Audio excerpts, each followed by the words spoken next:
Oh, she's beautiful. Well, you're going to see some of that when we're doing here. We're going to do dry Hot testing pink. today. Is this a puppy? What color is he? Hot pink. Hot pink. It's a girl. Absolutely. Hot pink. Oh. She climbed over the top. That's my Me first. pick, maybe. So be gentle. Okay, guys, keep it down and stay behind the railings if you could. Which test are you going to do first?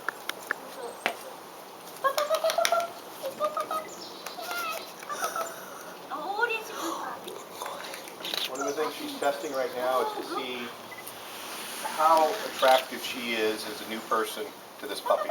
Does the dog want to engage her? Or is he a little sidetracked? It's important that this test is done in a brand new place that the dog's never been at, because if it's in a place that he's been, he'll feel comfortable and you won't see his base instinct. Oh my gosh. That's so cute. So what we're looking for is we have basically 6 criteria. Came readily, tail up, jumped, bit at hands. Came readily, tail up, pawed like at hands. Came readily, tail up. Came readily, tail down. Came hesitantly, tail down. Did not come at all. This puppy's somewhere kind of right in the middle. Submissive urination too. So what we're going to probably do is we're going to put this dog a little bit lower on the end of the spectrum. Good call. Thanks.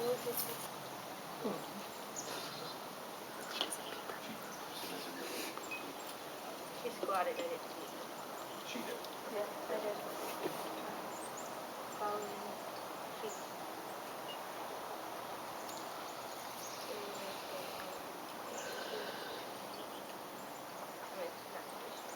Oh, thanks for the kisses. Okay, so what we did is with following and social acceptance, she was kind of in the middle of the tier. A little bit low middle. Right now we're doing elevation, and what we're doing is the dog's being suspended. And so what we're looking for is their trust in the human and the fear factor. And Kelly's actually feeling the heart rate through the chest. And now she's doing pain sensitivity on the webs of the toes, and we're seeing how the dog reacts. Getting a little bit of a reaction, but not horrible. So cute. So pain sensitivity is pretty good. Elevation is probably, what was her heart rate like? A little bit. Okay, heart rate was a little high, so she'll probably be high normal for this, would you say?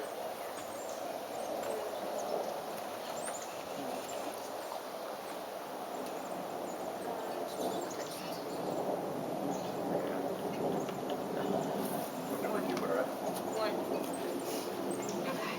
1. Okay, so on the elevation, we do that by time, how many seconds, and so she went out to maximum of 10 seconds. Slightly elevated heart rate. What that shows is even though the dog's nervous, the dog trusts the handler. And that's important. I mean, because a dog can be nervous about something, but if you can get it over that fear, now we're going to be looking at different type of toy drive. And she didn't see it, that's the reason. It's not that she wasn't interested, she just didn't see it. There we go. At this age, the puppy's perception is not like normal dogs. You think you see it really, really well when it rolls out there, but the puppy may not see it at all. If they're not focused on it, they don't catch that movement. Okay, so that toy wasn't all that great. Pretty low. Not all that interested. We like to use something soft so that they can grip it with their mouth that also retains a lot of human odor. I gotta check everybody out. Pop, pop, pop. Let's go. Good guy. Get the ears back. Pop, pop, pop. Daddy girl, good girl. The following is pretty good on this puppy. Yeah, he's so. Okay, now we're going drive again. This is the fleeing rabbit. Oh my gosh, it's so cute. So cute. And what we're looking for is a couple things. How attracted is the dog to it? How long does the dog stay focused on it? Once they obtain it, how long do they keep it? Just a gauge on this test. Chaos grabbed on, held on, and I could spin him around. Off his feet. Oh my. She doesn't want to grab it. She'll chase it, but she won't put her mouth. So Kel, where would you score this dog just based on your first view of this? I have to look at the numbers, but I mean, she'll chase it, but she won't grab it. She has no retention.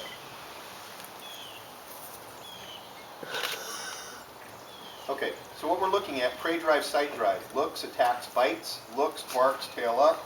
Looks curiously, attempts to investigate. Looks, barks, tail tuck, runs away. So in this situation, we say looks curiously, attempts to investigate. Yeah. So when it comes to drive, if we're looking for drive for work, if this was going to be a work prospect, and we're using toys as something that we want the dog to work with to see how well they do, this would not be a good candidate probably for that type of work. When I give her a look at this, drop it up. Now we're going to do fear. Here, this way, puppy, I know. You know something bad's gonna happen. Now. That was so cute.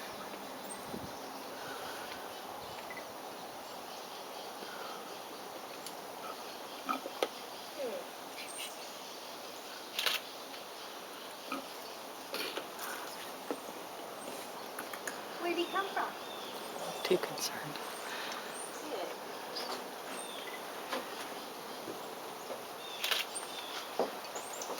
This one's important that there can't be a lot of other stimuli going on when you do it because we don't want the dog distracted. We want them to see if they'll investigate this. And she doesn't really care. I don't think she'd recognize that as making the noise. So Kelly may try it again once she's focused on it to see what she does. But what we like about what we just saw with this is though it was a very startling loud noise, the dog didn't bolt. That's important. And she did go in the direction the noise came from. So I know it's very scary. Very scary.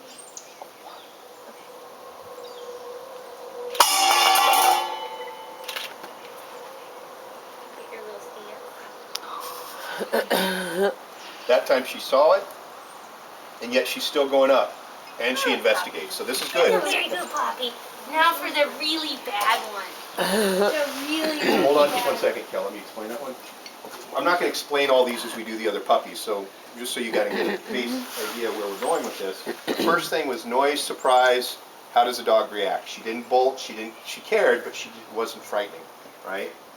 The second time, same reaction, but in front of her so she could see it, and the dog went to investigate. So that's big. This tells you that this is the type of dog that's probably not going to be afraid of thunder and lightning. This is probably going to be the type of dog that if something startles it, it won't be reactive, either through fear or through aggression. And this is important. You know, you have sometimes dogs that are doorbell sensitive, and they go into hyper-aggressive mode because of the doorbell. Okay? A dog that tests low on this may be that type of dog. Good on some. Okay, now she's going to do the bad test. And what we're looking for here is we're going to look for forgiveness. And we're going to also look for dominance. We're testing two things at the same time. She's going to hold down the puppy and see how long it takes for the puppy to react and try to struggle away.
Okay, so we saw two things. One, the dogs start to fight within about 10 seconds, okay?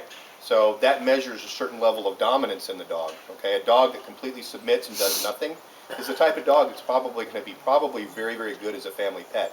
A dog on the other end of the spectrum that starts fighting after just about 1 second maybe a handful, okay? So this dog is kind of somewhere in between. But what was the coolest thing about this puppy is the forgiveness level. Even though Kelly scared the dog, and the dog didn't like what was happening, as soon as she let her up, the dog turned around and came right back into her, and was happy to be there. So, high level of forgiveness for this puppy. Yeah. Little guy. Yeah, did not we just turn around and stay there? It's important with that one, again, that you don't have other stimuli, so turn off the volume of your phone. Is that your phone? I didn't hear my phone. Somebody's phone's on. Ding, ding, dang, dong. What was mine? Because as soon as she let the dog go, somebody's phone made a noise, and the dog focused on the noise. And so you got to make sure that outside stimulation is down to a minimum. Puppy. Okay, so right now what we're going to do is the trailing test. And what we're going to do is we're probably going to take the puppy outside the fence line right here and try to hide from it. And we're going to want to see how much does the dog want to be with this person, and does the dog use its nose. Okay? This is a test we added when we started getting trailing candidates for like the bloodhound puppies, and then some of our German shepherds that are going for police work and search and rescue. And what we're looking for is how high of a degree, how high of a degree does the dog have to find that person? Actually, why don't you, I don't want to hold her, why don't you just try to run from her ditches? Because she'll focus on me. This is another one where the outside stimuli has to not be moving or making noise because we don't want the dog distracted.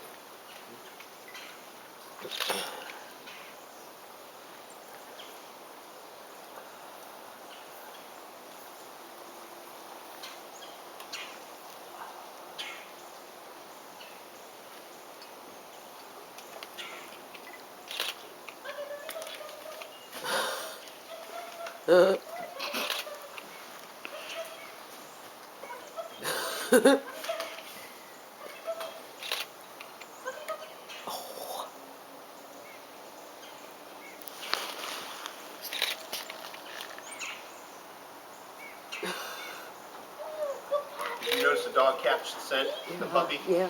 From a distance of about 7 to 8 feet. All of a sudden the dog got in the wind cone, got her air scent coming from around the wall, and went right into the odor. So this is a dog that will probably use its nose. We're not done yet, though.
I don't know if you guys noticed, but the dog detected, again, Kelly on the wind from a distance. From before she started running down, she smelled her. You can see her nose twitching. She smelled her. Wind was in her favor, but she was afraid to go in. And it was because she didn't see her. She heard noise. It made her nervous. So this would not be a good working dog candidate for this work at all. This is one we would not pick. The other thing is that you also notice that the drive to follow and to hunt was there, but it was almost like it was with the rag. She's curious, but she doesn't really care that much. So this would be a dog that might be a good pet, but would not be one we chose for work. You can manipulate and change a dog to make them do things that you want them to do, but the question is it really worth it, and does it do the public any good? You can make a dog do anything, but if the dog doesn't have the innate characteristics and traits to begin with, it's probably not going to be the best candidate for the job. So from a pet standpoint, what do you think, Kel? She'll be good. Good pet? Mhm. Good working dog? She's social, so that's a very good thing. And she's not overly dominant. She's got a high pain tolerance. So those are all pet, good things. but not a good working dog. I want a pet dog. Now, what you're going to see is, I guarantee you're going to see major ranges in ability on these dogs. You know, we could have another one come out and it's dramatically different.